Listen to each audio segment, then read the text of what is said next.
Because there are some interesting studies coming out that say cannabis may worsen brain connectivity deficits in young adults at risk of psychosis, according to a groundbreaking new study from McGill University. The research reveals that cannabis use disrupts synaptic pruning, a critical brain process that refines and strengthens connections between neurons during development. Using advanced brain scanning, researchers found that individuals at high risk for psychosis exhibited reduced synaptic density, a key measure of brain connectivity. This is the first time scientists have observed such structural brain changes in real time in a high-risk population. Dr. Romina Mizrahi, senior authority of the study, explains that while not every cannabis user develops psychosis, those at risk may face serious consequences. Cannabis appears to disrupt the brain's natural process of pruning and refining synapses, which is essential for healthy development, she says. Excuse me. The study, published in JMA Psychiatry, also found a strong link between lower synaptic density and symptoms like social withdrawal and lack of motivation, issues that are not effectively treated with current medications. These symptoms significantly impact individuals' ability to manage social relationships, work, or school. Lead researcher Belen Blasco highlights the potential for new treatments targeting these specific challenges. Current medications largely address hallucinations, but they don't tackle the functional and social deficits that make day-to-day life difficult, Blasco explains. The study offers hope that therapies focused on synaptic density could improve quality of life for those affected.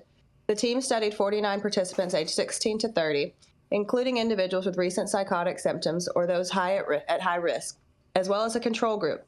They found that cannabis use significantly lowered synaptic density compared to healthy individuals.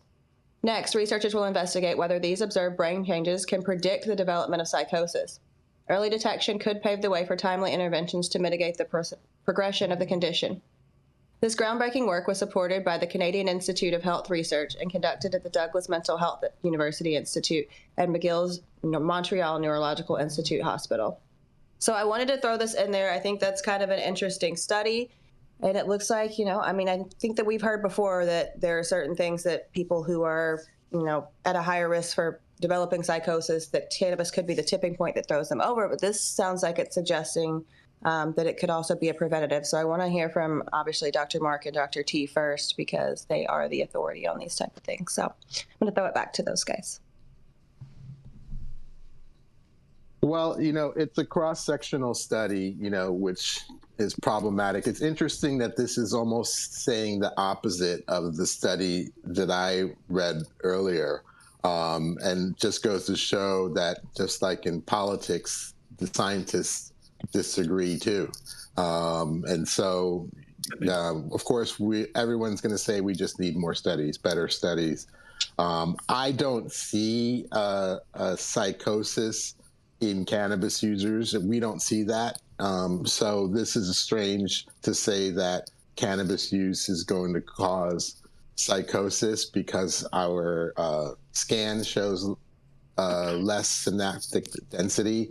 It's just it's an interesting conclusion and contradicts what I just read. So here we are, battling. Right. I guess maybe I read it wrong because I was kind of getting from part of it that they were saying that for people who already have psychosis issues, that maybe this could pave a way to find something to calm that down and kind of slow the development of that, which would have been a positive thing, I would think. But I don't understand. I don't know enough about those channels and how they develop, and if slowing that down in a patient who already possesses, those type of diagnoses for psychosis or whatever they're having, hallucinations, et cetera, if that's, does that mean that it's more helpful as a sedative than like maybe a shot of ketamine or something, or is that, I don't know. No, what they did is they just took pictures and they said, oh, this type of picture looks like it might be predictive of psychosis. They haven't proved that. And then they said, oh, look, cannabis users have this type of picture. So, and because some cannabis users get psychosis, this might be a predictor of psychosis. It's sort of, not a great study. But Dr. T, are you saying that they're conflating the information? Yeah, so they're taking something that looks like one thing and saying it is the other thing without proving the connection? Yeah. Mm-hmm. So, I think it might be how little they know the brain is very complex, right? It's the most complex supercomputer that exists on the planet. And yeah, I mean, so there's been a variety of studies that have looked at psychosis and look at cannabis and maybe what the agonism of CB1, which is the major cannabinoid receptor in the brain, happens in all of these neurological disorders. And the thing is, it's like there's a lot of effects in biology. I'm sure Dr. T would agree. That are what are called biphasic, meaning that the same compounds that can turn on a sort of set of signals can also turn them off at different concentration.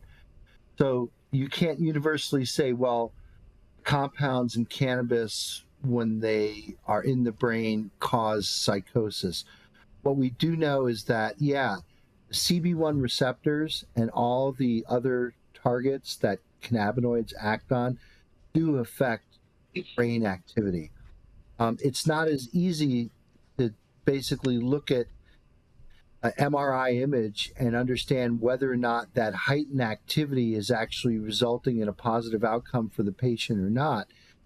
I think, anecdotally, and kind of like what Dr. T had said, it's like, well, if cannabis use leads to psychosis, wouldn't we see a preponderance of cannabis users being psychotic? Or wouldn't we know about the eventual thing, which is that yes, cannabis use can be correlated to an increase in susceptibility to psychosis. I think what you were talking about, Jenny, is really interesting to consider here, is that there are some pre-existing natural conditions in the brain that can make certain people more susceptible to psychosis. And does cannabis actually help them or does it hurt them? So maybe, again, it could be a matter of dose. It could be a matter of, is your body in endocannabinoid deficiency? If there's enough of the natural endocannabinoids in there, maybe, that effect is just a wash.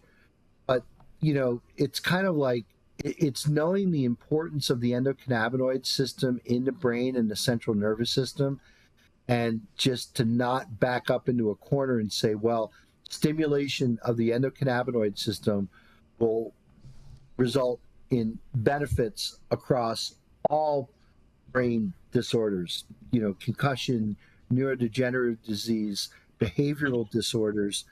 I mean, you can't say that. We know that these compounds are active, and we know that they do act in the brain, and they're integrated into other systems. We need more research to make correlations better well understood, so doctors like Dr. T, who have a patient who perhaps could be susceptible to psychosis, maybe there's a different way of treating those patients and not necessarily throwing them off into the deep end of, okay, just use cannabis and everything will be better. I don't think cannabis is the end all to treating all brain disorders, and maybe this story kind of points that out. Dr. T, I'd be interested in what you have to comment on that. Yeah, I mean, maybe that's what it's saying, that there are some. I don't think this study is saying very much. Actually, it's saying maybe something will happen, and maybe it's due to cannabis, and just two maybes in your conclusion just doesn't seems like you're hunting for a solution. Fair enough. Yes. Maybe it does this, maybe it does that, and maybe it doesn't do anything at all. Whole lot of maybes going on. A lot of big maybes. I don't know. I don't know, man. Don't throw the maybe out with the bathwater. Whole lot of maybes going on. Man, oh man. Well, on that, we're going to roll into a commercial, and we're going to be right back.